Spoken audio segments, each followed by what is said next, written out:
Hey there guys, so today is a pretty important day because one, it's the inaugural address. So Obama, from what I've heard, he did a really good speech. I kind of slept through it, so I haven't actually seen it because this is what happens when you stay up until 5 in the morning. You tend to sleep through things that happen. But from what I've seen on Twitter and Facebook, he said some really good stuff. And eventually I will get around to either watching the full thing on the internet or just reading the transcript. So that's a big thing, and that's really good. And then the other part of today is it's Martin Luther King Jr. Day, which some people kind of just see as, yay, we get a day off of school, woo, unless you're in college and you're either still on winter break or I don't know if people have class off today or not because I'm still on winter break.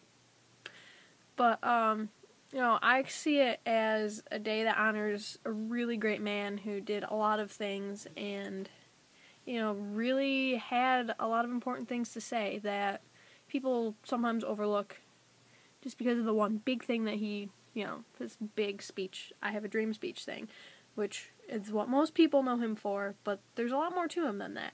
So, for my video today, I decided to pay a little honor to him and, say the stuff that I've learned from him and lessons learned from MLK Jr. So, I am going to start with his I Have a Dream speech because it is big and people know him for it, and there is a lot of good stuff in it. So I'm just going to do two different things from it and then not really break them down, but kind of say my added on stuff. So, first one. I have a dream that one day this nation will rise up and live out the true meaning of its creed. We hold these truths to be self-evident, that all men are created equal. And it's big. As Martin Luther King Jr. was one of the leaders of the civil rights movement. He's fighting for the rights of people who are not white, primarily black people, but, for other races as well. And it's doing it totally nonviolent. And, he invokes the one part of the Declaration of Independence that has kind of become the calling point of a lot of these things, All men are created equal. That's what the independence of this country was kind of based off of, even though back in that day it meant white men who owned property. Here, now it means all men and women, even though it's not actually mentioned, everyone's created equal. And, that's one thing from the inaugural address that I really liked that I've seen is that, Obama said that our journey is not complete until our gay brothers and sisters are treated like everyone else under the law. For if we are truly created equal, then surely the love we commit to one another must be equal as well. Which, awesome that the president said that, and, it's not just racial things that, the whole equality thing hasn't fully reached yet, because there's gender, there's sexual orientation, there's, religious stuff, and yeah, there is still some racial stuff going on. It's just because your skin color is different than mine, or your religion is different, or your gender, or all this stuff, doesn't matter, we're still people, we're still equal. So, it's a big thing. And the other little paragraph that I'm taking from it is, I have a dream that my 4 children will one day live in a nation where they will not be judged by the color of their skin, but by their content of character, which is really great. And, that's kind of what all of us hope for, is that our character is what people judge us on, not how we appear to them. And in a superficial society, that's not always the case, and it sucks because people who are really great and smart and could really make a difference are just cast aside because they don't fit the perfect little bubble that society wants them to. And to be honest, I don't like fitting in bubbles. I like being my own little bubble. So, there's a lot to be said for that, and not fitting into boxes and just letting who you are shine through instead of being smothered by all the things that society thinks about your gender or your race or your ethnicity or your religion or all that stuff. For the most part, we moved past the whole black thing, but now you have the dirty Mexicans and the towel heads, or as us rational and people who lack inferiority complexes, as we like to call them, Hispanic immigrants and Middle Eastern immigrants. You know, just the fact that there are names like that, it needs to stop. So, now that we've done the I Have a Dream stuff, he does have a bunch of other really awesome quotes. I picked a few of them that I really liked. So, we'll get started with those. First one is, darkness cannot drive out darkness. Only light can do that. Hate cannot drive out hate. Only love can do that. You know, and that's saying that attacking hate with hate, you know, you're not gonna make the hate stop. The only way to make the hate stop is to act with love and to show that you're a bigger and better person than that. Because if someone's attacking you for something, you attacking them back isn't gonna change their opinion. They're just gonna go, yeah, that's right, that's what I thought. You know, all these people are angry and just want to overthrow everything, and it's not true. I mean, when you get attacked like that, you do get angry, but the biggest way that you can prove someone wrong is to take that anger, pause for a moment, instead of reacting with the gut thing, and think. And act, you know, and make your response. Yeah, you can show you're a little bit angry, but you need to act with dignity and respect. And that will go so much farther than flaming hate. Because any other people reading this stuff will be like, man, that person's, you know, attacking this person, and they're just ripping on us, but the person's getting attacked is, you know, they're being really calm about it, and they're not throwing it back in their face, and they're being a really bigger person. You know, they're gonna respect you more for the calm dignity than for the flaming hate, unless they're part of the flaming hate, in which case calm, rational dignity is kind of the only way to maybe pierce some of that whatever goes on in people's heads. You know, because a lot of hate comes from the fear of the unknown, and that's hugely irrational. So the best you can do is say, hey, I'm not unknown. I'm not this weird thing. I'm just me. Okay, and then another one is, our lives begin to end the day we become silent about the things that matter. And, you know, that's huge to me. That's why I started doing these videos and stuff, and it's because, you know, if something matters to you, speak out about it. You know, you gotta stand up for what you believe in, and, you know,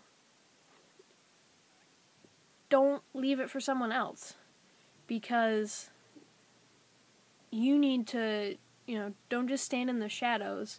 If you see something wrong, or, you know, if you really believe that something should go this way, you know, stick by your guns. Stand up for what you believe in, and, you know, if you just stay silent, then what are you really doing?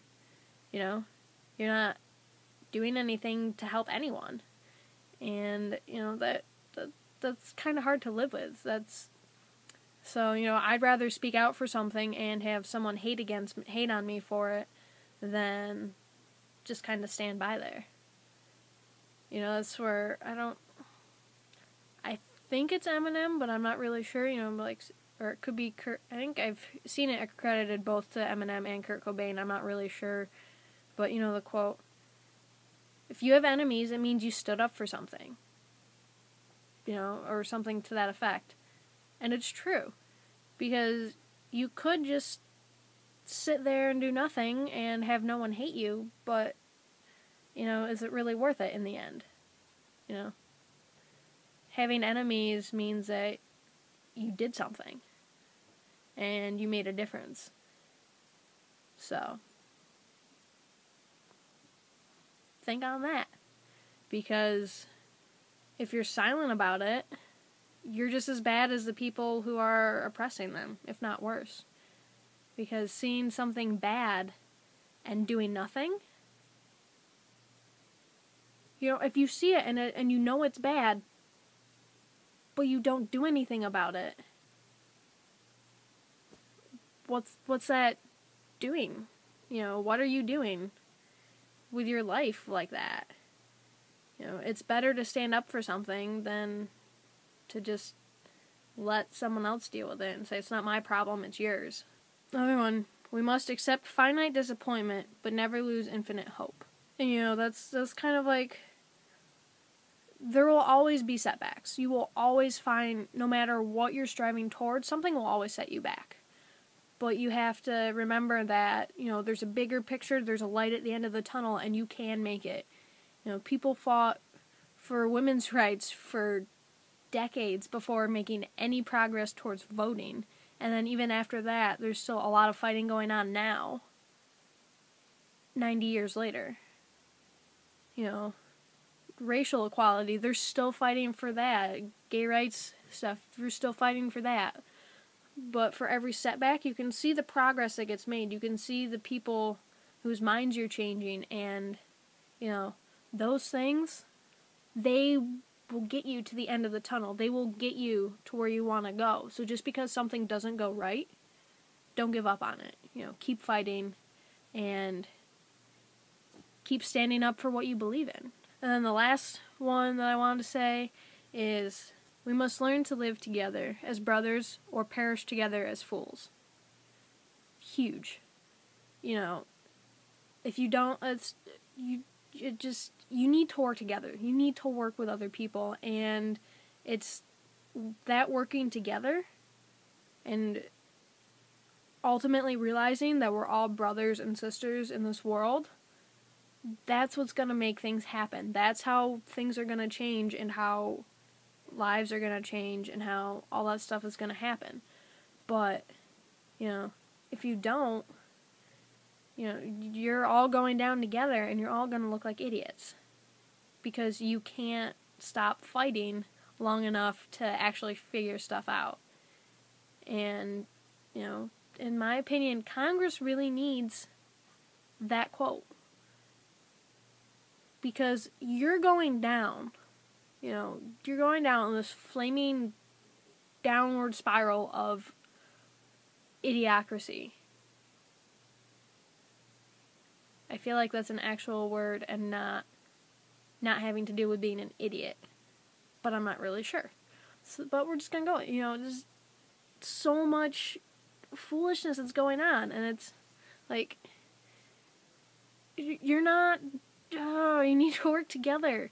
You need to get over the fact that that not every single person in that Congress is going to agree on everything, and that's okay. But work together as brothers or perish as fools. But which one would you rather be? Would you rather be alive and working together with all your fellow humans, or would you rather be dead and looked on as an idiot later by later generations? Which one? It's not that hard a choice. I know which one I'd want to do.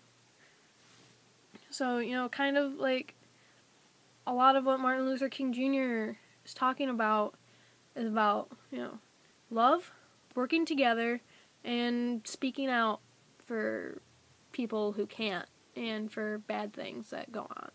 So, if you live by that, it'll really help. So, my name's Winnie Diaz, and I make these videos every Monday, and I have all my links and stuff down in the description, so if you want to like, follow, subscribe, all that fun stuff, go right ahead, and I'll see all you guys next week. Peace.